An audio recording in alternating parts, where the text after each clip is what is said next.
de vendredi soir face à Nîmes, où les protégés de Michel le Millénaire ont encaissé 3-0.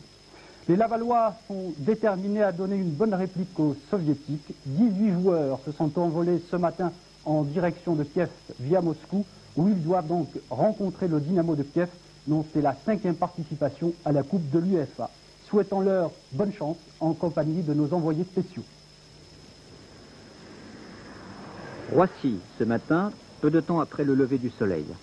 À l'exception de Thordarson, victime d'une entorse au genou, les joueurs du Stade Lavallois au complet se présentent à la douane avant d'embarquer pour Kiev via Moscou.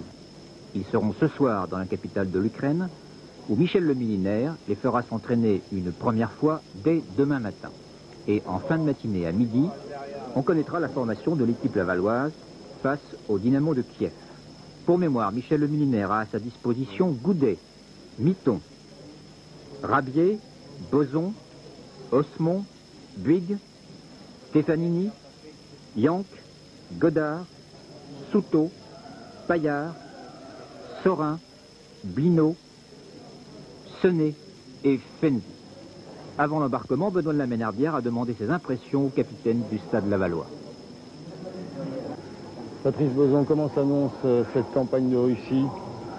Bon, pour l'instant, c'est le départ, quoi, donc tout se passe bien.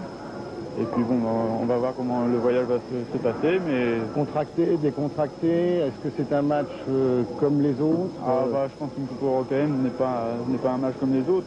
Enfin, pour l'instant, encore, disons qu'on est encore décontracté, mais je pense que plus on va approcher du match, plus les esprits vont être tendus, plus la contraction va être plus forte. La pression va être forte. Bien sûr.